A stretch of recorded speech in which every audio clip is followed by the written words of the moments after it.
Thank you, Mr. Speaker.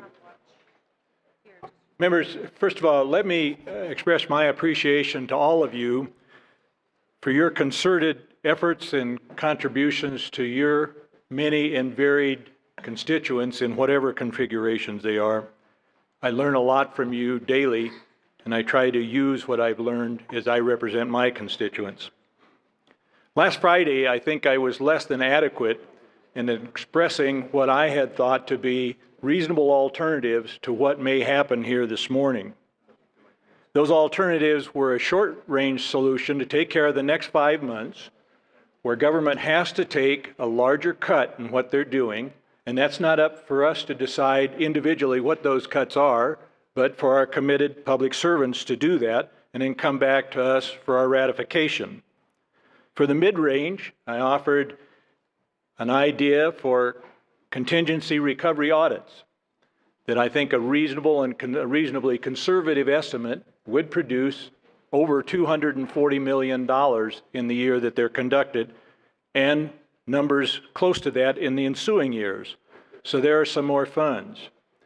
In the long range, a priority-based budgeting process. Now, I fully acknowledge that I didn't bring all the details for how these things work, particularly the priority-based budgeting down here, and I depend on your input and the input of committed public servants to figure out how we do that. That's going to take a couple of years, and that's what's in the bill. That doesn't happen right away. These ideas were discounted and dismissed pretty quickly, I guess, because I didn't bring the detail that needed to go behind them with them. Over the weekends, and I'm sure you've gotten hundreds of emails also, pleading for us not to do this.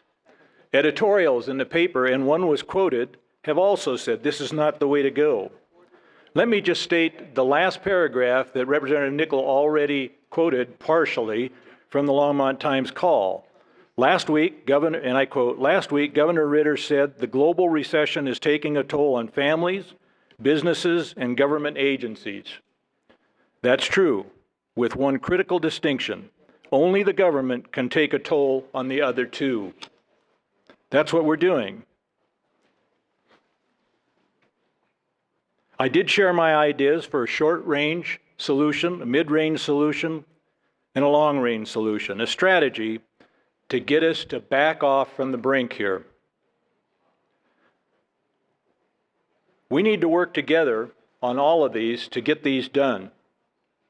Let's step back from the brink today, from the potential disaster that's ahead of us if we take these steps in this package of bills. Please vote no on House Bill 1189 and the other bills of this package. Let's step back from the brink. Is there any further discussion?